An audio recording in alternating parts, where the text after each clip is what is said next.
మొన్న అనావృష్టి నిన్న అతివృష్టితో తీవ్రంగా నష్టపోయిన అనంత రైతుకు ఇప్పుడు జింకల బెడద పట్టుకుంది. ఇష్టారాజ్యంగా పంట చేలన్ని నాశనం చేస్తున్నాయని ఆవేదన చెందుతున్న అన్నదాత పంట కాపాడుకునేందుకు నానా తంటాలు పడుతున్నాడు. నిన్న మొన్నటి దాకా నీరు లేక ఇబ్బంది పడిన అనంత రైతుకు ఇప్పుడు కొత్త చిక్కొచ్చి పడింది. జింకలు పంటలు నాశనం చేస్తుండటంతో ఏం చెయ్యాలో పాలుపోవడం లేదు. జిల్లాలోని తాడిపత్రి, ఉరవకొండ, వజ్రకరూరు, విడపకనల్లు, కళ్యాణదుర్గం ప్రాంతాల్లోని అటవీ ప్రాంతాల్లో జింక సంచారం అధికంగా ఉంది. ఆహారం కోసం పంట పొలాలపై పడుతున్నాయి. పండించిన పంటలు కాపాడుకునేందుకు పొలాల వద్దే పడిగాపులు కాయాల్సి వస్తోంది. మొలకలప్పుడు ఎక్కువ తినడం, జొన్నసేనల వైపు వెళ్ళడం దాన్ని నష్టపరిహారం చేస్తున్నాయి. శనక్కాయ కూడా ఆకులు తినడం, దానివల్ల కాయలు పెట్టుకుంటున్నాము. మొలకలు లాకేసినప్పుడల్లా అవి తినడం, దానివల్ల నష్టపరిహారం చాలా జరుగుతుంది.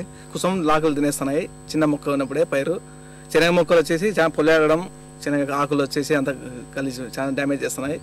ఈ జొన్న పంటని పొల్లాడడం, దాన్ని తినేయడం, శనక్కాయ ఆకు తినడం, శనక్కాయ పంట అంతా నాశనం చేస్తున్నాయి. మా చేనుల్లో అదే పనిగా తింటున్నాయి. మేము కాపలా ఉన్నా కూడా ఇక్కడంతా జొన్న శనగ మొత్తం అంతా తొక్కి తొక్కి పెట్టి అంతా జొన్నలంతా కర్రలు పడగొడుతున్నాయి. అటవీ వాళ్ళు జింకలకు చర్య తీసుకోవాలని మేము కోరుతున్నాము. రాత్రి వేళల్లో జింకల సంచారం మరీ ఎక్కువగా ఉంటోంది. ఒక పంటను 2 సార్లు సాగు చేయాల్సి వస్తోందని రైతులు ఆవేదన చెందుతున్నారు. సమస్య నుంచి గట్టెక్కించాల్సిన అటవీ అధికారులు పత్తా లేరని ఆరోపిస్తున్నారు. తినకుండా ఉండడానికని అక్కడక్కడ చంచిబట్టలు మనుషులు ఉండే విధంగా ఉన్నట్టుగా ఆకర్షణ కోసం చంచిబట్టలు పెడుతున్నాము. అయినా కూడా కాదని తిని వెళ్ళిపోతున్నాయి. అదేవిధంగా శనగ చేనులు కూడా చాలా నష్టం చేకూరుస్తున్నాయి. సన్ఫ్లవర్ కుసుమ చేనులు అంతా ఎక్కువ జింకలు మాకు నష్టం చేస్తున్నాయి.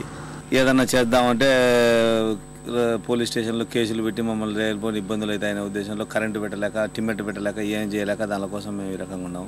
అధికారులు స్పందించి పొలాలు కాపాడకపోతే సాగుకు దూరంగా ఉండడం మినహా మరే గత్యంతరం లేదని రైతులు వాపోతున్నారు.